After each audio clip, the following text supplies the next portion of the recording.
Hello and welcome to the Light Forest podcast. I'm your host Dave, and this is a journey of exploration to bring more light into how we live and regenerate our planet. Welcome to episode 10 of the podcast, and in this conversation we explore the country of Myanmar through Burmese Buddhism and learn about how Buddhist values are bringing light into the resistance movement against the military.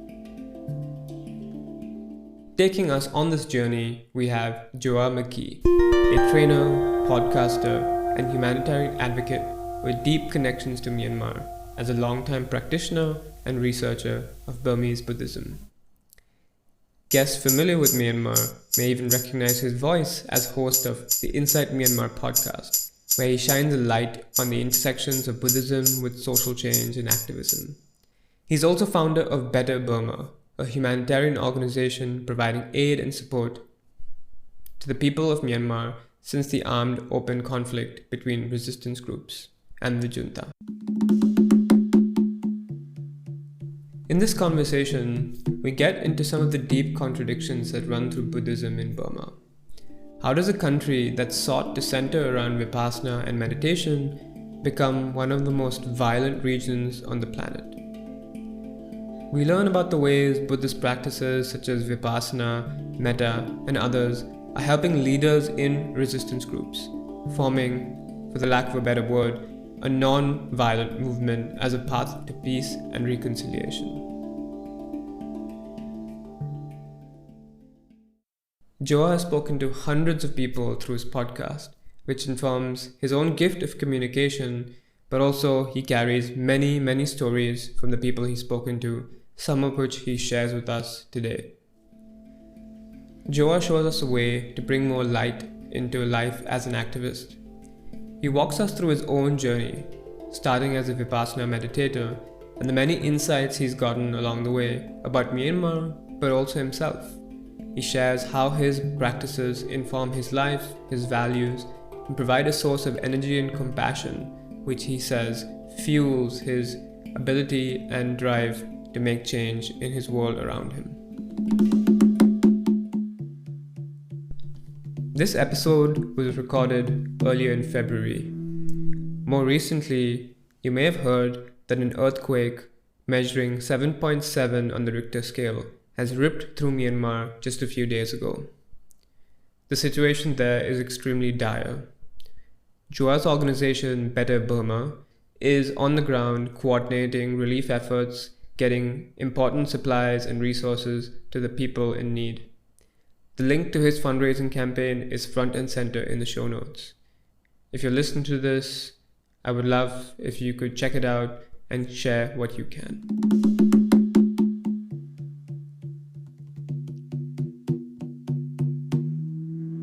Buddhism has brought a lot of light into my life. Since moving to Thailand, I've spent a lot of time at temples learning the Vipassana practices. I've learned from monks, had conversation with monks, and just in general be more attuned and be in touch with the kinds of spiritual philosophies of Buddhism. Equally, I've also been able to see how Buddhism is also a religion, an institution of violence, of power, of control, of hierarchy. The conversation with Joah, I think, delves into some of these paradoxes. I've also developed an intimate relationship with Myanmar living in Chiang Mai. Many of my close friends are Burmese or from that region. Through my organization, the GCNX, I've hosted several events with researchers, activists, and others, trying to better understand the situation, explore new perspectives, new ways of using technology. And it's in this context that I met Joah. So I'm really delighted to bring Joah onto the podcast and share this conversation with you. As you'll hear, Joah speaks with a lot of reverence, with a lot of compassion, and he really lives by the values that he talks about. The path he's chosen is not easy. The Myanmar resistance movement can often be dark, dangerous. There's a lot of diversity of identities, of opinions, of suffering, of history. It is not easy to stitch that together and to rebuild a country and create a democracy. Yet, many people are trying, risking their lives to do so.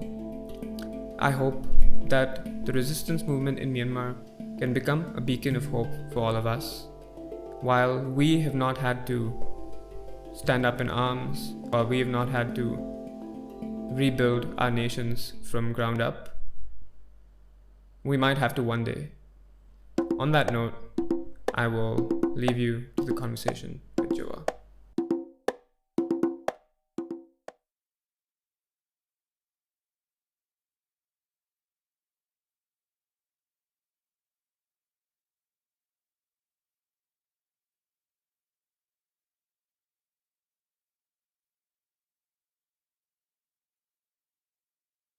Joah, welcome to the Light Forest podcast. So, as we stand on the edge of the forest, looking in together, there's many threads and directions we could take our conversation. But I feel like the nice starting point might be to talk actually about Myanmar, but not so much about what's Myanmar today. Take us back to some of your roots in terms of what Myanmar stands for as far as Buddhism, as far as practice around Vipassana and meditation. I mean, you've written a meditator's guidebook. Guide us through what Myanmar means from this angle. Yeah, so I mean, much of the mindfulness movement, the meditation that swept around the world, much of it can be traced to a 19th, 20th century monk, Lady Sayadaw, who was trying to find ways to preserve Buddhism in the face of colonial occupation of the British. And through doing so, had to reach down to the original teachings of the Buddha, but find a way to make them relevant to a rapidly changing society. And what he formulated was a way to make these teachings more accessible to a wider number of people, including lay people, women, elderly, children, creating everything from nursery rhymes and poetry to manuals and essays that contrasted the Buddhist teachings with the latest understandings of science and technology and biology in the West. Not being afraid of these things as challenging as religion as many others were at the time. And through his reformulations, then came along several decades later, a generation later, different teachers that either directly or indirectly would follow in his inspiration. Mahasi Sayadaw or Sayagyi Ubakin most notably, and also those names are known outside of Myanmar, but also teachers like Sunlun Sayadaw or Mogok Sayadaw or Monyan Sayadaw or others that are big in Myanmar, but didn't so much have lineages outside. And they came to develop specific meditation techniques, we can say. Lady Sayadaw never said, first you do this, and then you do this, and 3 days you do this, and 2 days you do this, and focus exactly in this way. And in the post-war era, when Burma got its independence, the Prime Minister, U Nu, very much felt that the national identity of his new country should in part be meditation, Buddhism, but also very specifically meditation. He said that one member of every household should become a meditator, which also then splits this dynamic I talked about before, because what about the non-Buddhist people that live in the country? You know, this might be so inspiring for us that look at where meditation has come to us today. But, what about those ethnically and religiously diverse people? But perhaps he was speaking on the level of the Dhamma and the idea of that Vipassana maybe transcends even Buddhism. Well, he might have been, but that's a hard argument to make at the time, because you're making that argument while you're simultaneously pursuing Burmanization policies and also various missions at various times that are conversion of Buddhism across the country. So it's the idea of Vipassana being non-sectarian, as it's really promoted today in the West. Anyone from any background can come and take a course, and there's no linkage to a religion. In Burma, even today, that's a lot harder. I think it's a lot more challenging for a Christian or Muslim minority to come to a Vipassana center in Burma, where these arguments trying to separate these two haven't really been made so much. They're much more aligned. And so that was more problematic, but on one hand, but on the other hand, it did give a boost to the Vipassana and mindfulness movement, because there was state support in terms of initiatives and ideology and actual funding that went towards identifying and promoting leading Vipassana teachers that were capable of leading this mission. And so that really gave a boost to, in this post-war independence period, to have this individual agency to realize that no matter who you were, what your walk of life was, probably you were a Buddhist. I think I would make the argument it'd be hard for a non-Buddhist to feel this included in this, but certainly for a Buddhist, opportunities of seeking spiritual salvation and liberation were available at this time like never before for all kinds of reasons. And then eventually, we can get into this later, but eventually that spirit then found the hippies that were rejecting their own lifestyle and counterculture for all kinds of ways. And they found this message and kind of made it their own. And that's the simplified version, I guess you could say, of how the mindfulness movement then really started up, going back to a 19th century Burmese monk. And in fact, the Goenka system of meditation, which when I meet most practitioners around the world, they tell me that Goenka is their system. That seems to be one of the most mainstream sort of globalized Vipassana systems. That's right. I mean, Goenka, he's an Indian, from an Indian family, grew up in Burma, and his teacher was a Burmese Buddhist, Sayagyi U Ba Khin, who was a government minister. And the whole U Ba Khin's mission started because U Nu, the prime minister, circulated a government memo that was allowing and even actually encouraging, incentivizing government ministers to have Buddhist shrines in their room and to also make use of teachings and precepts and meditation. And so here's an example of state support going into a Buddhist initiative, which then ultimately developed into an independent meditation center, which is where Goenka took his first course, and the whole Goenka mission started because of that. Yeah, wow. So maybe walk us through what pulled you into Myanmar then. Well, Vipassana meditation. Yeah. What was your experience like then going to Myanmar and starting that journey?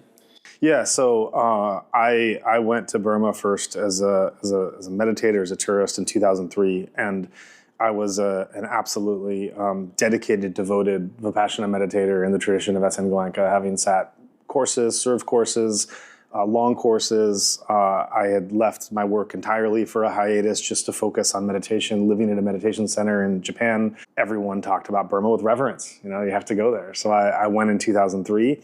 I spent a month, and again, this is I can time travel back to who I was there, but I also have to acknowledge the naivete of what Myanmar was really like in ways I didn't understand. But through that naivete, I saw a Burmese Buddhist society that was in line with the spiritual development I wanted to achieve. To say another way, meditation was less common 20 years ago. Some people thought it was pretty interesting, and some thought it was pretty weird. And I suddenly find myself in a place where this kind of weird activity, in some ways, you have to do a bit in the corners and not kind of outside the norms of Western society. I could go to a pagoda, any pagoda, just sit in meditation for an hour with these Buddha images and pagoda spears ahead of me and inspiring me, and I could just sit in the open, and everyone around me is supporting me. They're supporting me with love and support and happiness, and my spiritual practice is completely aligned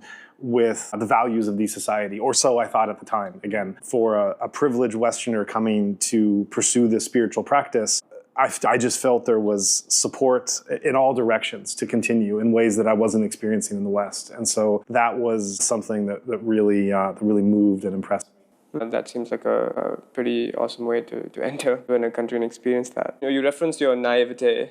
What were there maybe some of those moments where maybe that illusion, if you will, started to break, that you felt what you thought you saw wasn't quite standing up? Well, that's a great question, and there's a lot of anecdotes I can give, but one in particular, which kind of still, when I think about this, it still allows me to hold the contradiction and kind of the painful, awkward contradiction this tale represents, is if you've been to Burma, you might notice that pretty much any little hill area, anything with a view, some community or another will put a pagoda there.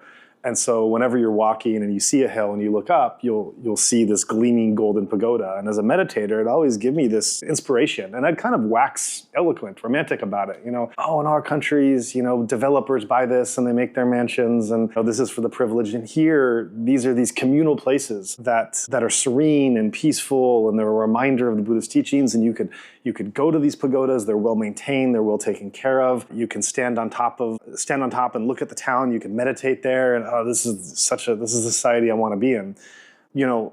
That's a real. There's truth in that. There's truth in those feelings, but that's also naive in terms of knowing what goes into pagoda construction, what goes into the donations and the religious funds that are given there, and perhaps even more tragically, the thing that really just shocked me and saddened me when I learned is that the Burmese military has a history of going into non-Buddhist places, tearing down their religious monuments, destroying churches, destroying crosses, forcibly using the labor of non-Buddhist populations to build Buddhist pagodas on a hill. And so how do you bring these convergent and really combative realities together? That is certainly, maybe there's some pagodas that were constructed by dedicated Buddhists with pure volition that just wanted to express their devotion.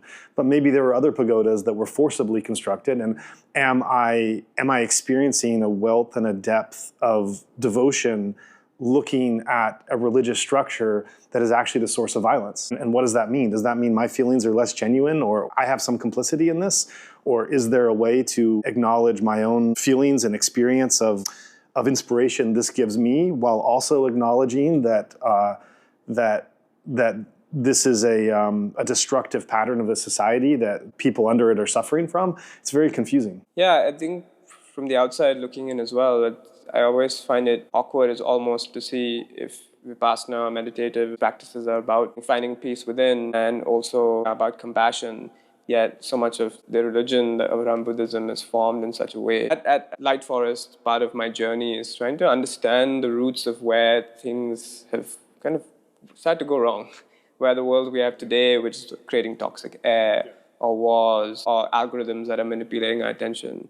At some point, somewhere, seeds were sown that have created the world today. Where do you think Buddhism, maybe in Myanmar, or maybe even broadly, however you feel comfortable, where do you think that seed of metta, of compassion, of the Dhamma started to become into this institution of violence and bending people against their will?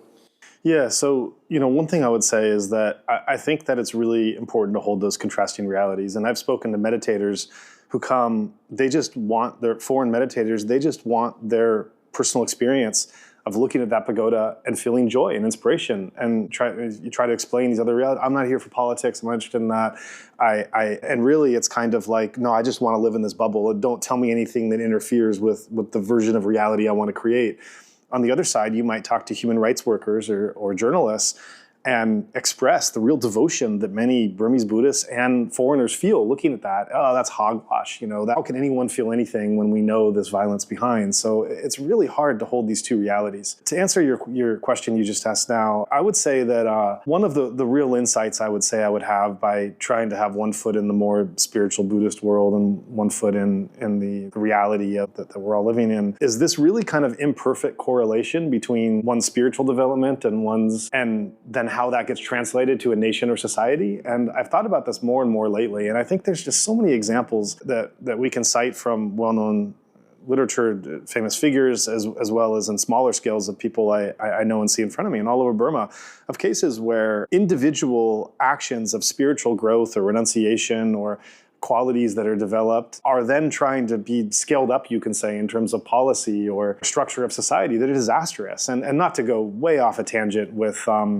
maybe a controversial take that's outside of this, but I think one can make an argument that, go to Gandhi, like Gandhi had some, personally speaking, he had some really tremendous ethical and spiritual qualities that he lived by, but I think nationally, in some of his visions of India, I think were not so much how people might want to actually physically live in a society.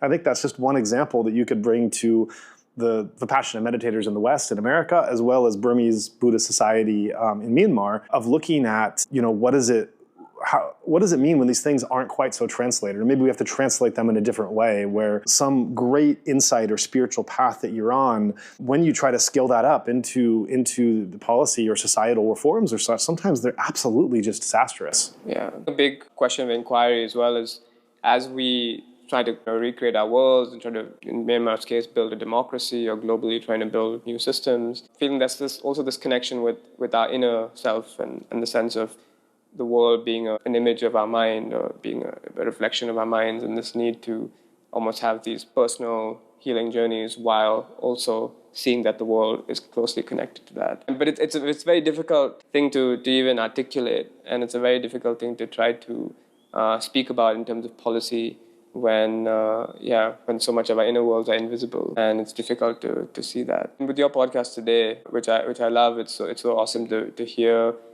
from so many characters that you have on. And I think one thing that is particularly relevant to Light Forest is your focus on the intersection of Buddhism and social change, social justice, activism, and this idea that in Myanmar today, where there's a lot of violence, there are other ways from which maybe change can happen. What is because I think most listeners might be familiar with some of the most violent movements that are going on. What are some of the non-violent, if you will, or engaged Buddhist methods, if you will, that are going on in Myanmar today that you think are noteworthy? Well, yeah, you're right. I think the violent activities, for obvious reasons, get a lot more attention, and the nonviolent ways of resistance or the nonviolent ways of supporting your community under the radar are lesser known. And I think there are a lot of those things that are happening in very beautiful ways. One part I would call attention to is just the humanitarian assistance that's going on, and just how many monasteries, and for that matter, churches and mosques. I know about monasteries in particular.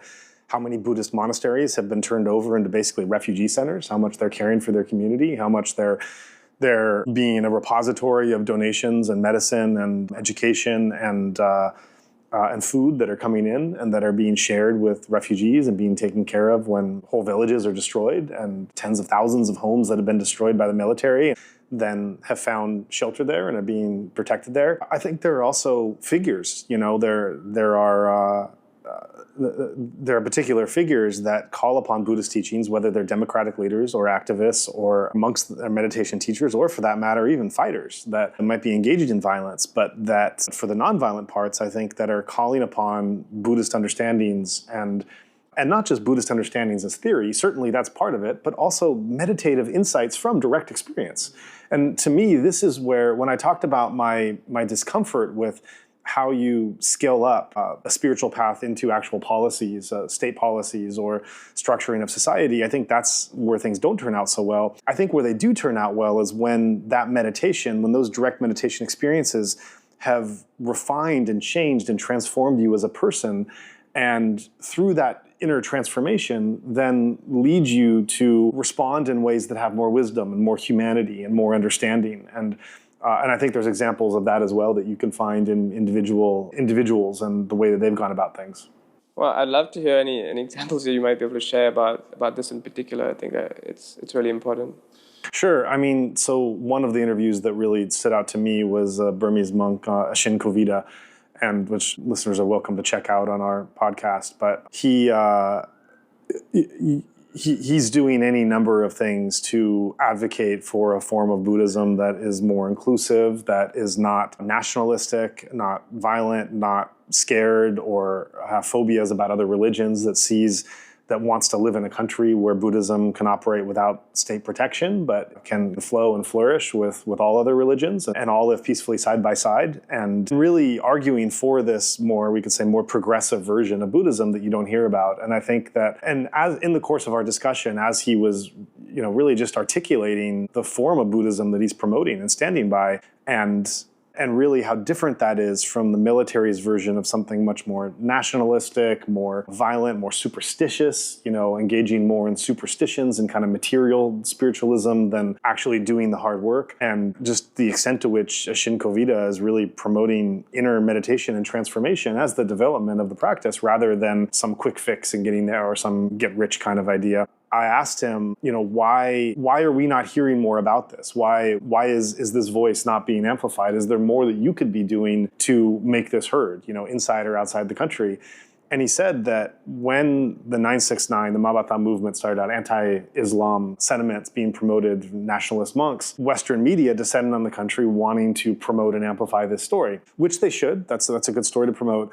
But Ashin Kovida, along with other progressive monks that very much disagreed with this nationalist tenor that had taken hold, told the reporters, yeah, great that you report on this, but also please get our voice as well, because we've been arguing with these guys for years, and we don't like what they're doing. They don't represent the way that we see what the religion is, the faith that we hold, the meditation we practice. And so please make sure that you also understand what we're trying to do to argue a different version of practice. And despite they're pleased to be included in stories, they weren't. And so all of the stories, just because it was sexy, they just talked about, this more hateful version. As Ashin Kovida said, this, when a tiger bites a man, this is not a story.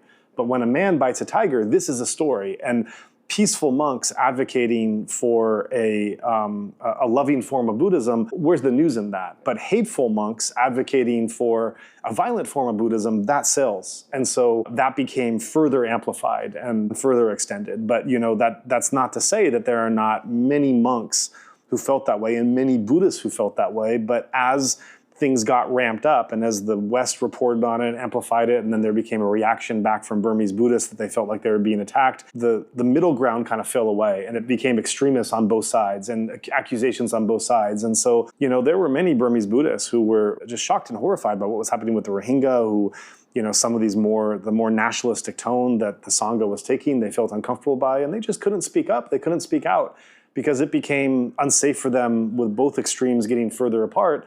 So a lot of those people just stayed silent until after the coup. And then after the coup, when the bottom fell out, then you started to hear more of these voices that had been so silent or so ignored for these years starting to come out and finally, reshape what their own version of Buddhism was and what they hoped their country's Buddhism could become. One of the many perverse incentives of our planet when it comes to media and reporting and influence of opinions.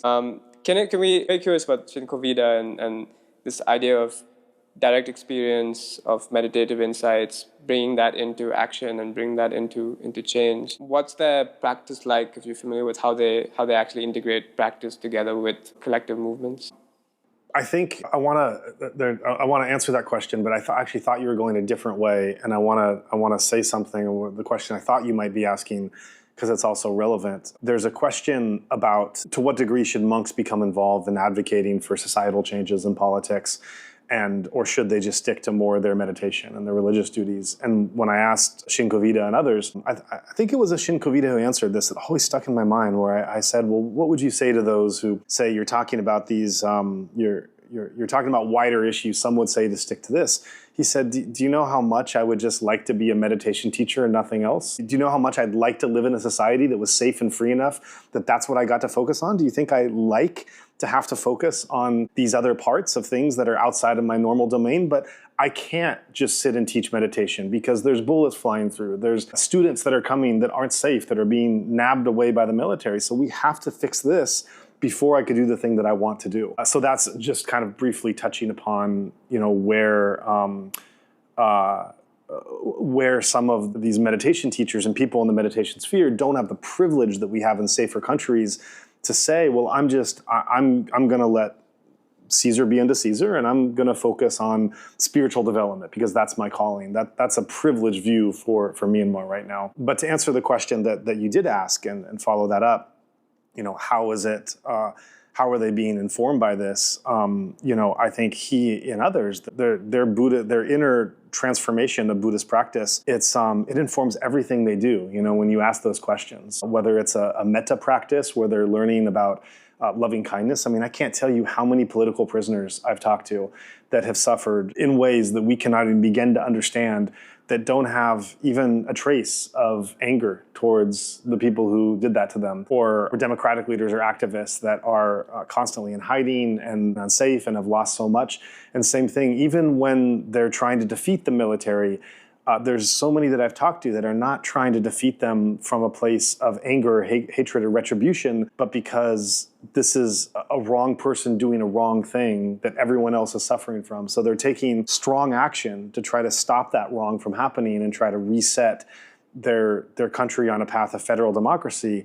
And they are taking that very strong action, whether it's not always the case of actually armed movements, but it could be that, but it also might be in the case of advocacy or of protest or resistance in some other way, or news or media, or being a democratic leader. What's driving them in doing that is not their sect to get on top or them to get some kind of personal accolades or this, that, or the other. It's more of realizing that strong force is the only thing that's called upon now, but trying to separate that strong force from wanting to also preserve their humanity and preserve their ethics and being guided by these Buddhist principles of Shila, of the precepts that they're following, of the morality, of the loving kindness, understanding of that of anicca, this constant changing that's going on, and trying to live in that. And I think, every activist, every individual is calls upon different parts of these meditative experiences and ethics to guide them in different ways. But so many of them have expressed how this has calmed the mind. That's something that's come a lot. There's a lot talk about the calming the mind, about the stress and the trauma, and what they do to balance the mind, whether it's observing their breath, observing their abdomen, sitting in meditation, just observing their thoughts, just knowing that these are thoughts that are passing through. They don't need to cling to them. And so many have talked about what that balance of mind has done to be able to then go the next day and respond to the next day. I mean, you posed that question that you asked some of them of should a Buddhist monk or should the monastery be involved. I mean, for me, it's a relevant question, but on one hand, I feel like how can that even be a question? Like when people, as you say, are suffering trauma, when there's so much space for Buddhist values to be used for building a better society, it feels somewhat sometimes surprising that like it's so divided, that this is a meditative spiritual practice and you're on a hill and then the rest of the world is just functioning. You're supposedly guiding the world, but there's no connection. Right. Yeah. Yeah, and it's opposed to the system the Buddha himself set up, where there's this reciprocal nature between the lay and the Sangha. That's the way he set it up to be able to continue into further generations. Yeah, and then just another example of the many ways maybe we've strayed away from the original essence of the Dhamma, if you will, and of practice. But also touching on what you referenced, you talked about metta, you talked about calming the mind, very core practices of Buddhism. I think of Krishnamurti, who often talked about how we need evolution, not revolution. And this idea that we're constantly just replacing the same, something old with something new, but that looks different, but it's the same. And this idea that Myanmar maybe has this opportunity to truly build a new democracy that could be radically different and maybe true to democracy, more true than any other democracy in the world today. Yeah. Mm-hmm. How do you see a Myanmar that might be reimagined along Buddhist lines, not in a religious sense or an institutional sense, but in truly bringing in these values? Yeah, I mean, there's two things there. First, what is a reimagined post-military Myanmar looking like, and then where's the Buddhist place in that, and the Buddhist values going into it. And I think regarding where it's going, I do think that you're right. They have, as terrible as things are now, they do have the possibility, and they have a real challenge ahead of them. It is not easy. We cannot sugarcoat this. Not just when the military falls, but how they bring all these groups together. It is a real challenge. But if they're able to navigate and find a way through, and there's certainly the dedication to like never before, they have a way to bring something into history I don't know if we've ever seen in the world. And, they're inspiring their neighbors. People might talk about how Myanmar is this failed state or this conflict zone, and that might be true to some degree, but it's also like when I talk to people across Milk Tea Alliance or different regional actors, transnational grassroots activists across Southeast Asia, which we've done on the podcast, they talk about Myanmar as the light.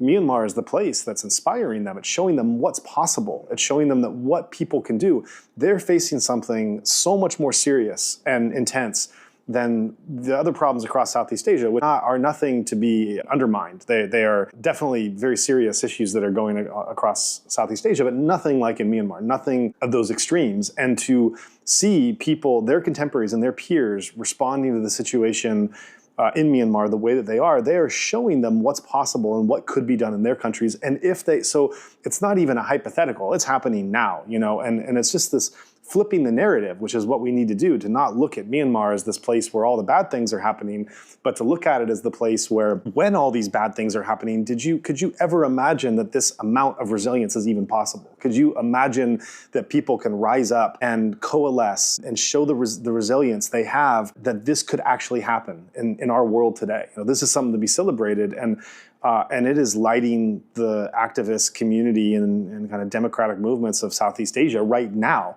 If it's able to proceed and to defeat an armed military by Russia, by China, and then try to hold to these values and construct something of a federal democracy that, while so-called democratic countries in the world, or countries that hold these ideals and haven't been supporting, they do it all on their own. This is all the more so.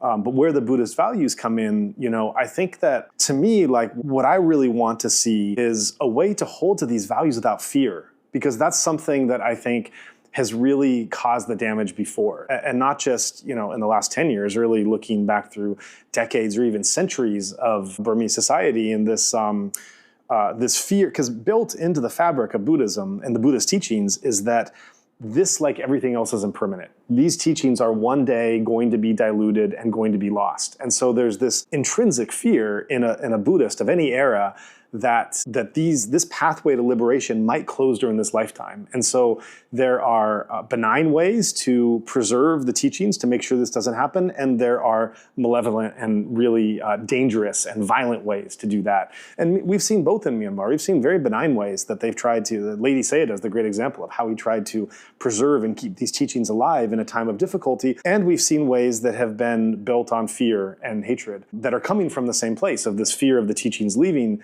But where, when you think that you need to preserve these teachings and this religion out of force, then you have state policies, then you have violence, then you have fears of Muslim invasion, then you have prejudice and bias, you tearing down crosses and building pagodas. These are all these insecurities. As to quote Shinkovita again, you don't need to worry about any of this. Dhamma's fine. Dhamma's going to take care of itself. We lose Dhamma by not practicing. We lose Dhamma by being forceful and aggressive. That's what makes us lose it. But we keep the Dhamma by practicing and by meditating. That's how we make it strong. And so, someone who really has this true value in faith, they're not afraid of Christian churches and mosques and the economy improving and opportunities and education and connection with other countries. Just like Lady Sayadaw wasn't afraid of English language. He wasn't afraid of biology. He wasn't afraid of technology, of science. Other monks were. They were afraid of all those things. And so they tried to close that. They saw that as a threat.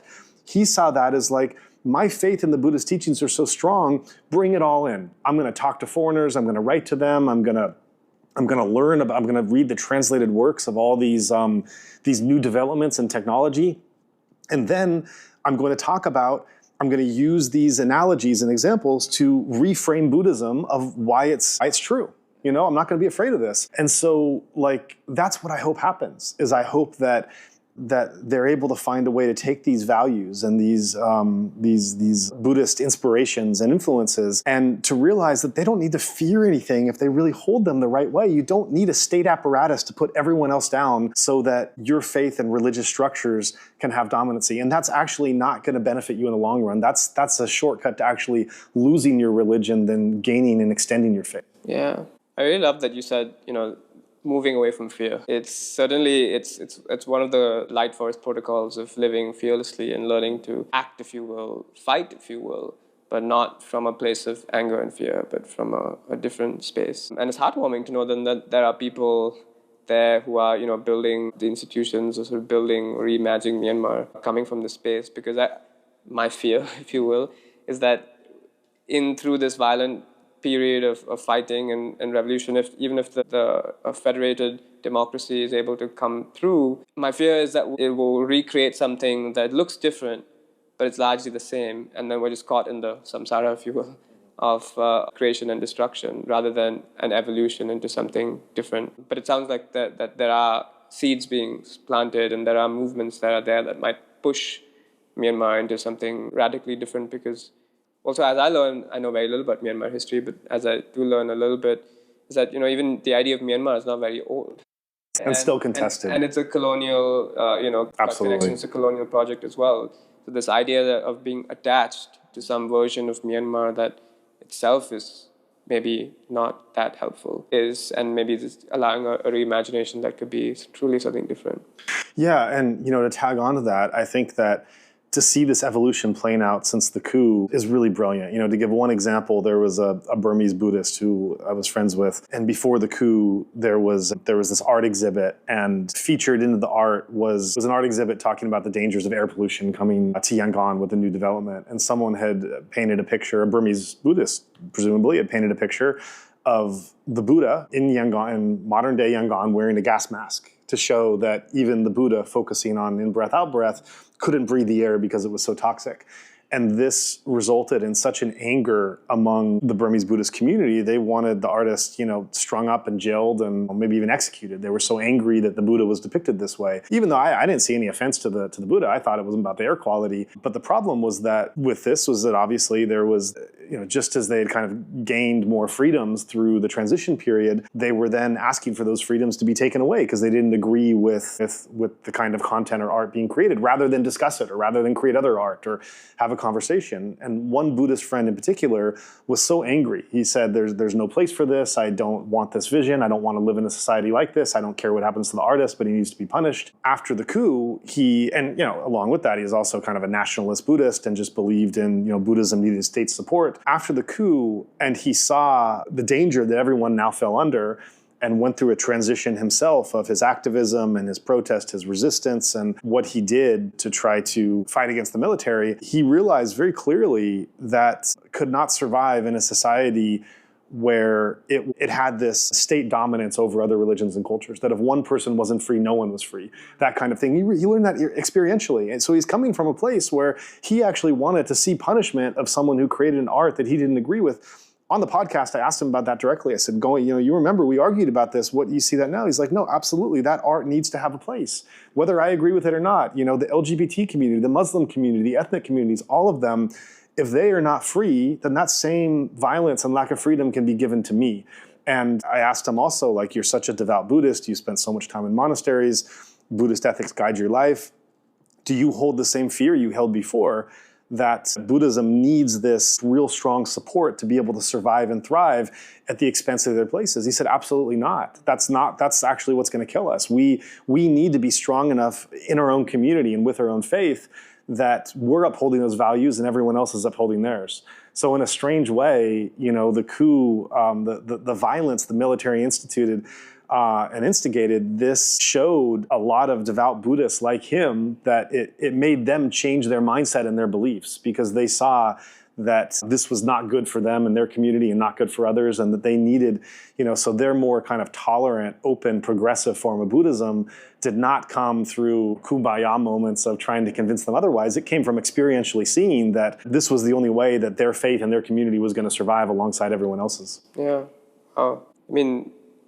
You referenced Myanmar as a beacon of hope. And I think for me, from the outside looking in, what I find remarkable is you have a group of people who saw something, had a direct experience of violence, and they decided that, they were not going to get re-illusioned into believing, and to put their bodies and put their lives on the line and go fight, which is something that none of us in our countries have.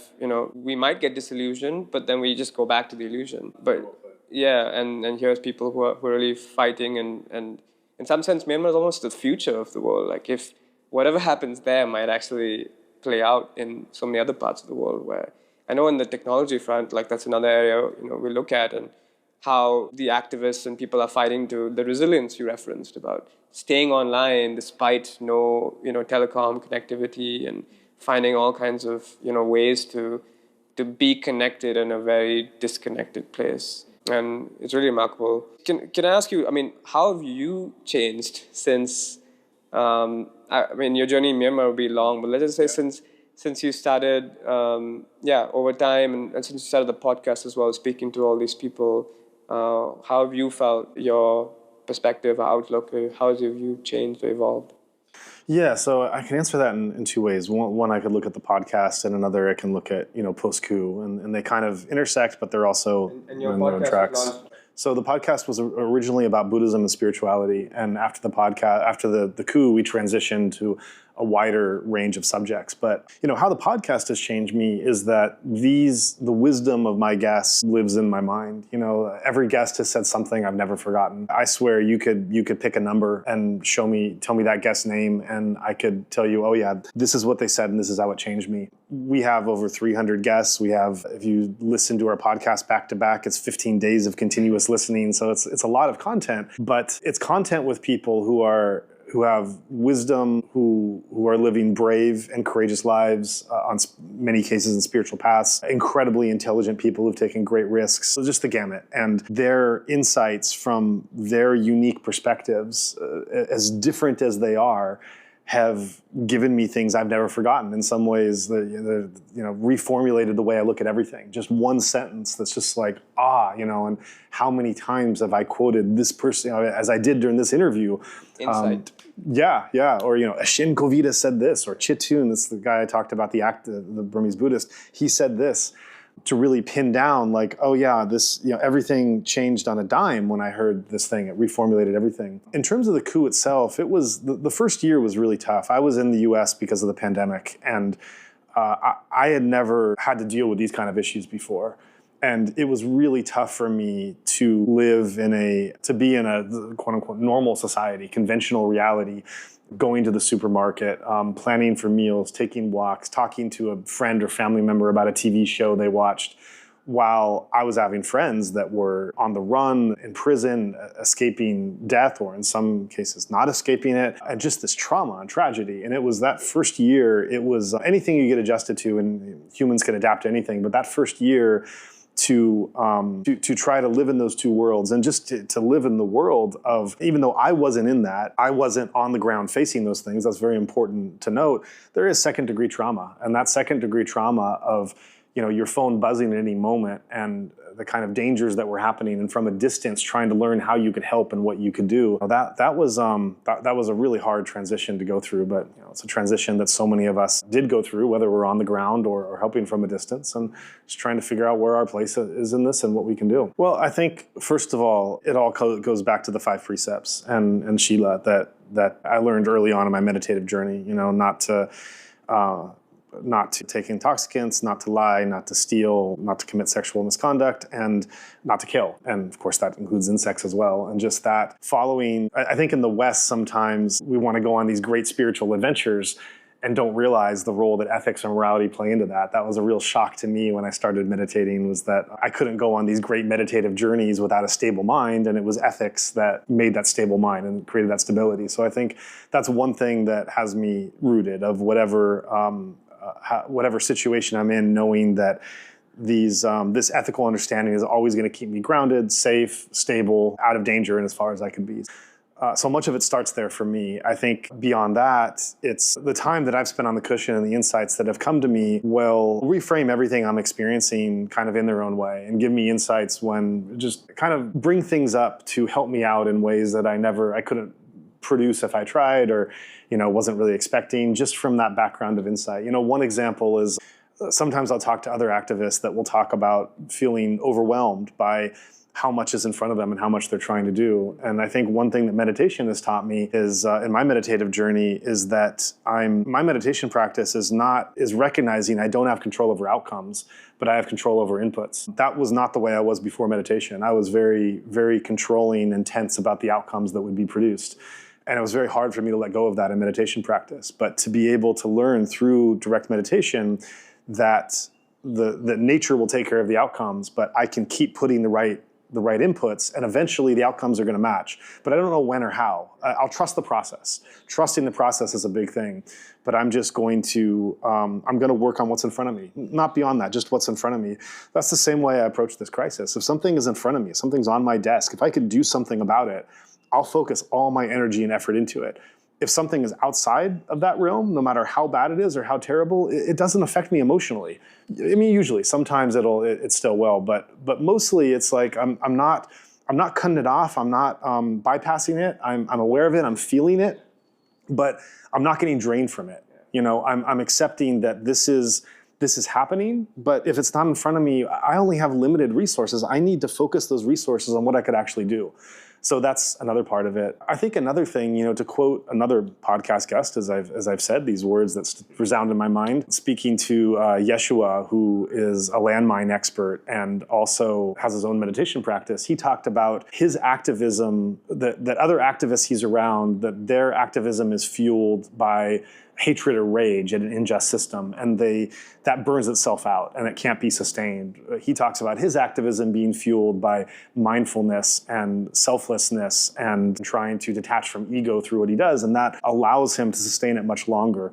And I think there's something in me that resonates with that. My work is for sure not fueled by hatred. I don't want anyone to suffer. When I have any bit of tension or anger towards someone, I check in with myself. Do I really, I might want this person to be disempowered and not have the control this person has, not cause the suffering he causes on another, but do I actually want this person to physically or mentally undergo a process of suffering? Like, no, why would I want that? Like, what do I get from that? I don't want that. And just the fact of freeing yourself or releasing yourself from, really trying to get done what you're trying to do in very difficult circumstances, and knowing that the result of what you're doing, you might have to take hard action, and that hard action might, that hard action is going to have an effect on what it does, but you don't actually intentionally want anyone to suffer from anything that you're doing. That clears the mind. It doesn't make you weak. It doesn't make you a pushover. It doesn't make you a couch potato or, passive or anything else. It doesn't even make you a pacifist, but it just makes you very clear intentioned that you're going to try to take the right action, and that right action might be hard to determine, it might be hard to implement, and it might have effects on those around that are being implemented, but your intention is very clearly, I don't actually want anyone to suffer. And being able to know that and kind of cling to it, it does give you this sense of security in yourself, this sense of brightness that, that's not dragging you down. Because to want someone to suffer, it's been so long since I ever felt that from my Buddhist meditation that, I don't even quite remember what it's like to hold that, but, it's got to just, drain you so much to actually actively want someone else needlessly to go through something that doesn't even concern you. So. Oh, that's remarkable. I mean, it's an inspiration, I think, for all of us to see how we can balance this practice with intense activity and creation, podcasting, and connecting humanitarian relief and just supporting the movement. And hearing you speak, I could also imagine that the place that you're coming from would come from a different energy as well, right? Where if you're able to keep these practices for yourself, then what you're creating was, actually a friend of mine told me this wonderful anecdote that stuck with me as well, which was out in some temples, the monks instruct the practitioners that if they're feeling angry, don't serve food, because there's an energy transference. And when I speak to monks as well, as Sun monks tell me about everything has an energy, and if you're coming from that place of anger, then what you create, even if you're trying to help people, what you're being created still comes with that energy, and that's something it's hard to see, but it's there, and it's incredible that you're able to keep your practice amidst all this busy activity. Yeah, and I mean, I want to create, and the way that I want to create is through the voices and community of others, bringing those out. Not like I'm some great genius or authority that I'm gonna be the one spouting off. But I often tell people, even though podcast is in a media space, I don't come from a media background. I come from a training background. The training that I do is about creating safe spaces, vulnerability, rapport, trust, connection, going places you haven't gone in conversation before, active listening. These are the things I'm trying to bring to the podcast. And so, I want to create a space. I don't want to create a manifesto that everyone comes and compliments. I want to create a space that is a co-creative space that is really involving three entities. Is involving me and the guest and what we put together. And then the third entity is, I like to call it the invisible chair, where the listener, weeks, months, or even years from now is going to be sitting in that invisible chair. So how can we co-create a conversation that doesn't just connect us, but that also leaves a space for that invisible listener to come and feel like they're a part of, and feel like they're arguing with us, they're hugging us, they're wanting to get their points in, they're reflecting on something because of we say what we say, it involves them. So how can we co-create a space where these three entities can come together? And I think everyone wins. We don't have to agree. One truth doesn't have to defeat another truth. It could be a place where we hold all our realities simultaneously, and we just acknowledge their existence. And isn't that beautiful? Yeah. Well, on that note, thank you so much, Joah, for bringing your light and creation into the world and helping many of us, learn. And I think this world of spirituality mixed with politics and movements isn't easy, but I feel like there's a sense that these worlds are converging more and more. I think you alluded to earlier as well about meditation, maybe something much more niche 20 years ago.